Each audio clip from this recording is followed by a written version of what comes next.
অতীন্দ্রর ইচ্ছা একটা বৃদ্ধাশ্রম বানানোর। ভাবো তো, আজকালকার দিনে ছেলে বৃদ্ধাশ্রম বানাচ্ছে কাদের জন্য? যাদের ছেলেমেয়েরা মাদেরকে দেখে না, রাস্তায় অনেক গরিব দুঃখী মায়েরা পড়ে থাকে, মারা বাবারা পড়ে থাকে, যাদের দেখার কেউ নেই। অনেক সময় মাকে রাস্তায় ফেলে দিয়ে চলে যাচ্ছে ছেলে। এরকম তো আমরা কত কিছুই দেখি, তাই না? সম্পত্তির জন্য মাকে বাইরের দূরে বনে জঙ্গলে ফেলে দিয়ে ছেলের বউ পুরো বাড়ি নিয়ে বসে আছে, এরকমও তো আমরা কত দেখেছি না? এইসব অসহায় মানে দুঃখী দুস্থ মা বাবাদের নিয়েই কিন্তু বানাতে চলেছে একটা বৃদ্ধাশ্রম। কতটা কোন ছেলে এইসব ভাবতে পারে বলো?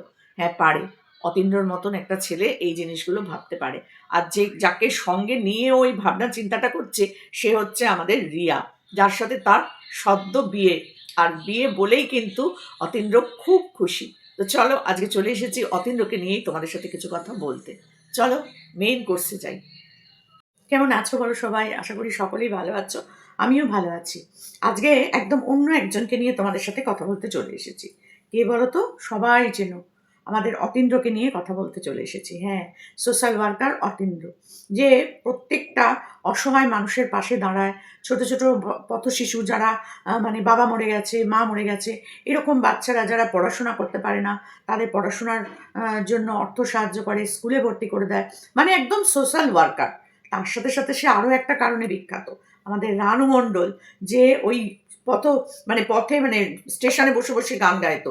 তার ওই গান এত ভালো লাগে, সে তারপর নানান জায়গায় ওকে গান করানোর সুযোগ করে দেয়। এত বড় একটা প্ল্যাটফর্ম পেয়েছিল কিন্তু এই অতীন্দ্রর জন্য। কিন্তু রানু মণ্ডলের কপাল ধরে রাখতে পারেনি, সে আবার তার পুনরায় সেই জায়গাতেই চলে এসেছে। কিন্তু অতীন্দ্র যে জায়গাটা ওকে করে দিয়েছিল, যদি একটু বুদ্ধি খাটিয়ে থাকতে পারতো, তাহলে আজকে সে একটা নাম করা শিল্পীতে পরিণত হতো, আর টাকা পয়সা ওই রকম বাড়ি ঘরদোর অবস্থা খারাপ হতো না, তাই না?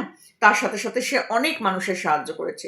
রিসেন্ট, আমি নাম বলছি না, একটা সুন্দর বাচ্চা ছেলে যার মা অন্যজনের সাথে চলে গেছে, বাবা মারা গেছে। তো একই পাড়ায় তার মা অন্যদের নিয়ে থাকে, মানে অন্য বাবা তার অন্য বাচ্চাদের নিয়ে থাকে, অথচ সেই বাচ্চাটাকে সে দেখে না। আর সত্যি ছেলেটি এত ভালো, তোমাদেরকে কি বলবো। ছেলেটার ঠাকুরদা ছিল, তার সেই ঠাকুরদাকে দেখাশোনা করতো আর পড়াশোনা করতো, তার সাথে সাথে ট্রেনে হকারি করতো, বাদাম তারপর ছোলা যাই মানে টুকটাক যে বিক্রি করে না, হকারি কাজ করে বেড়াতো। সেখানেই একদিন ট্রেনে দেখা হয়ে যায় অতীন্দ্রর সাথে। তো সেইভাবেই তার সাথে পরিচয়, অতীন্দ্র হয়ে ওঠে তার দাদা। তারপরে সে বিয়ে করে, তার ঠাকুরদা মারা যায়। মাঝে মাঝেই কিন্তু অতীন্দ্র সেখানে গিয়ে দেখা করে আসতো। আমি অনেক এরকম সোশ্যাল ওয়ার্কারকে দেখেছি, যারা ওই একবার গিয়ে টাকা পয়সা দিয়ে এলো বা একটা কাউকে হেল্প করে দিল, তারপর আর হয়তো অনেকে খোঁজ নেয় না, অনেকে। কিন্তু কেউ কেউ আছে আবার তাদের সাথে গিয়ে পরে দেখা করে, কেমন আছো না আছো। এই অতীন্দ্র কিন্তু তাদের মধ্যে একজন। তো এখন সেই ছেলেটা স্টেশনের উপরে, প্ল্যাটফর্মের উপরে লুচি তরকারি কচুরি সব কিছুর দোকান করেছে। আর বউটিও খুব ভালো, দুজনেই খুব বাচ্চা। আর অতীন্দ্রর সাথে একটা ভালো রিলেশন। তার সাথে সাথে আরও একজনের কথা, ওই নামগুলো আমার না ঠিক মনে থাকে না, এবং আমি নামগুলো বলতেও চাই না। ছেলেটি প্রতিবন্ধী, আর তার বউ এত ভালো, তোমাদেরকে কি বলবো। এখানেও অতীন্দ্রর একটা বিশাল বড় ভূমিকা আছে। এরকম প্রচুর অজস্র অজস্র মানুষের আছে। আর সেই চ্যানেলটা 1 মিলিয়ন হয়ে গেছে। কনগ্রাচুলেশন অতীন্দ্র, খুব ভালো লাগলো এই খবরটা পেয়ে যে তোমাদের এটাও মিলিয়ন হয়ে গেছে। আর একটা নতুন চ্যানেল খুলেছে, সেখানে সে ব্লগ ভিডিও বানাবে অতীন্দ্র। আর তার সাথে কে থাকবে? আমাদের রিয়া। হ্যাঁ, বৌমা, আমাদের বৌমা। সত্যি একটা মিষ্টি সুন্দর একটা মেয়ে, খুব ভালো একটা মেয়ে। অতীন্দ্রর মা মারা যাওয়ার পর থেকে, যবে থেকে রিয়ার সাথে আলাপ হয়েছে না, অতীন্দ্রর লাইফটা অনেকটাই পরিবর্তন হয়েছে। মানে তার তার মানে জন্মদিন একটা ভিডিও দেখলাম, যেখানে অতীন্দ্র বলছে যে আমার মা মারা যাওয়ার পর এই প্রথম কেউ আমার জন্য পায়েস করে আনলো, কেউ আমার জন্য ঠাকুরের কাছে পুজো দিয়ে সেই প্রসাদটা এনে আমাকে খাওয়াচ্ছে। মানে রিয়ার প্রতি অতীন্দ্রর একটা ভালোবাসা, তোমরা ভিডিও না দেখলে কেউ বুঝতে পারবে না। সত্যি আজ কয়েকদিন ধরে আমার অতীন্দ্রর ভিডিওগুলো দেখে দেখে, আমি এমনি ওর ভিডিও দেখি, কিন্তু মানে ওই চ্যানেলটা যেটা নতুন চ্যানেল খুলেছে, সেই চ্যানেলটার ভিডিওগুলো দেখে না, সত্যি বলছি আমার মনটা খুব খুব খুশি হয়েছি। রিয়ার মতো একটা ভালো সুন্দর মেয়েকে সে পাশে পেয়েছে, খুব ভালো লেগেছে। আর রিয়ার তো তুলনা হয় না, সব সময় হাসি মুখ। আর আজ তাদের বিয়ের দিন। তো সেখানে তারা খুব খুশি আনন্দে আছে, প্রি ওয়েডিং শ্যুট করতে গেছে, মানে চাকদার একটা কোন রায়বাড়িতে গেছে, এত সুন্দর করে ভিডিও করেছে যে দেখার মতন। কিন্তু সে ভিডিওগুলো এখনও আমাদের কাছে এসে পৌঁছায়নি, সেগুলো আসবে। কিন্তু বলছে আমরা টায়ার্ড হয়ে গেছি, ওই ভিডিও শ্যুট করতে করতে আমরা টায়ার্ড হয়ে গেছি। সবারই কিন্তু এই দিনটা আসে, এখন তো এগুলো খুব ফ্যাশন হয়ে গেছে, প্রি ওয়েডিং শ্যুট। বিয়ের আগে একটা শ্যুট করে, সব জামা কাপড় চেঞ্জ করে করে, কেউ কেউ সমুদ্রে যায়, কেউ পাহাড়ে যায়, কেউ জঙ্গলে যায়, কেউ খোলা মাঠে করে। অপূর্ব লাগে কিন্তু দেখতে, বেশ সুন্দর জিনিসটা। আমাদের সময় তো আর এসব ছিল না, তাহলে হয়তো আমিও করতাম, আমার খুব ভালো লাগে। তো যাই হোক, সেটাও একটু দেখলাম। তারপরে নবদ্বীপ মায়াপুরে এসে তার জন্মদিনে রানাঘাট থেকে মায়াপুর গেছে হচ্ছে আমাদের অতীন্দ্র। আর রিয়া বোধহয় ওই ধারে কাছেই কোথাও থাকে, যেটা নবদ্বীপে থাকে। সেখান থেকে ও পোড়ামাতলায় ওর জন্য পুজো দিয়েছে, ভোরবেলা উঠে পায়েস বানিয়েছে, করে তারপরে সে এসেছে কেক নিয়ে জন্মদিন সেলিব্রেট করতে। সত্যি বলছি, এই ছোট ছোট করে ভিডিওগুলো আমার এত ভালো লেগেছে, তোমাদেরকে কি বলবো। আর সেই জন্য চলে এলাম অতীন্দ্রকে নিয়ে কিছু কথা বলে তোমাদের সাথে সেটা শেয়ার করতে। দেখেছি মা, দেখেছি। তো সেই জন্য তারপরে বলছি যেটা, সেটা হচ্ছে যে অতীন্দ্রর বিয়ে। আর অতীন্দ্র বিয়ে নিয়ে কিন্তু খুব মানে এনজয় করছে বিয়ের যে ব্যাপারটা। আর চারিদিকে যাকেই নেমন্তন্ন করতে যাচ্ছে সেই কিন্তু পেট ভরে ভাত, তার তরকারি, মাছ, মাংস খাওয়াচ্ছে।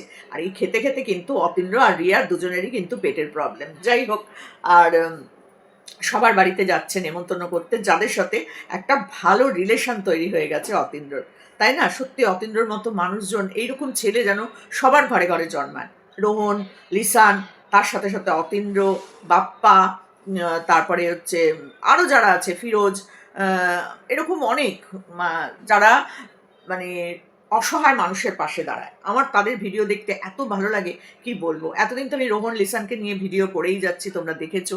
সত্যি ওরাও, লিসান তো ভীষণ ভালো একটা সমাজসেবকমূলক কাজের সাথেই জড়িত আছে, তারপর একটা স্কুল করেছে। আর রোহন তো এখন অসুস্থ, তাই সে সোশ্যাল ওয়ার্কটা করতে পারছে না, কিন্তু ও কিন্তু এরকম গরিব, অসহায়, দুস্থ মানুষের পাশে দাঁড়ায়। আর আজকে অতীন্দ্রকে নিয়ে বলতে চলে এসেছি।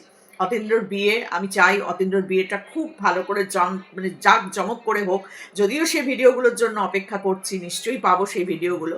আর যত মানুষ যাদের কাছে মানে অতীন্দ্র গিয়ে গিয়ে পৌঁছেছে, যারা মানে ওর মাথায় আশীর্বাদের হাত রেখেছে, তারা আবার যেন সবাই ওকে এইবার যে নতুন ও একটা জীবনে পদার্পণ করছে, নতুন করে সংসার জীবনে পদার্পণ করছে, সেখানে যেন সবাই ওকে একটু আশীর্বাদ করে।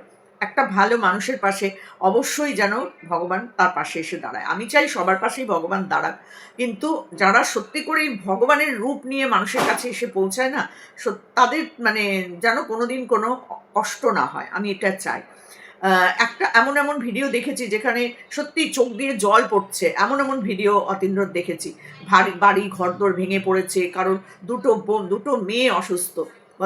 ভদ্রলোক পুলিশে চাকরি করতেন, কিন্তু বাড়িটা ছাড়া মনে হয় আর তিনি কিছু করে রেখে যেতে পারেননি সেরকমভাবে। দুটো মেয়েকেই শিক্ষা দিয়েছে, দুটো মেয়ে খুব শিক্ষিত। বড় মেয়েটার তো বিয়েও হয়েছিল, কিন্তু মেন্টাল প্রবলেম দেখা দেওয়ার পর শ্বশুরবাড়ি থেকে তাকে বাপের বাড়ি দিয়ে যায়, আর নেয় না। সেই দুই বোনের গল্পটাও কিন্তু আমার খুব ভালো লেগেছে। তাদের বাড়িও মাঝে মধ্যে কিন্তু অতীন্দ্র যায়, আর সেখানে গিয়ে সে ওদের চিকিৎসার খরচ দেয়। অতীন্দ্রর ভিডিও দেখে দেখে বহু বহু মানুষ, প্রত্যেকটা মানুষকে হেল্প করে। এই যে একটা বিশ্বাস তার উপরে, যে না, অতীন্দ্রদা কোনো খারাপ ভিডিও করবে না, কোনো ভুল কিছু তথ্য আমাদের সামনে তুলে দেবে না। তো সেখানে ওই দুটো মেয়ে কিন্তু আস্তে আস্তে সুস্থ হয়ে উঠছে, দুটো মেয়েকেই দেখতে সুন্দর, দুটো মেয়ে প্রচুর শিক্ষিত। আর সেখানে অতীন্দ্র গিয়ে তাদের সেবা শুশ্রূষা করার জন্য টাকা পয়সা, তার একটা ভিডিও দেখেই কিন্তু মানুষ এই কিউআর কোড দিয়ে, এই ফোনপে, এই সেই, তাই বাড়িতে গিয়ে গিয়ে চাল, ডাল, আটা, তেল, নুন, জামা কাপড়, যা ওদের প্রয়োজন, ওষুধ, সব কিছুর ব্যবস্থা করে দিচ্ছে। তাহলে বলো তো, একটা ভালো মানুষের পাশে নিঃসন্দেহে এই মানুষ এসে দাঁড়ায়, তাই না? সেরকম অতীন্দ্র একটা ভালো ছেলে। সত্যি করে আমার এইসব ছেলেদের জন্য না নিজের গর্ববোধ হয়। আমার তো ছেলে নেই, আমার মনে হয় যেন এরকম 4-5টা ছেলে যদি আমার থাকতো, তাহলে আমি বোধহয় সত্যি বোধহয় রত্ন গর্ভা যাকে বলে তাই হতাম।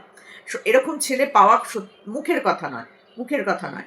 খুব ভাগ্য করলেই এরকম ছেলের জন্ম সেই মা দিতে পারে বা পায়।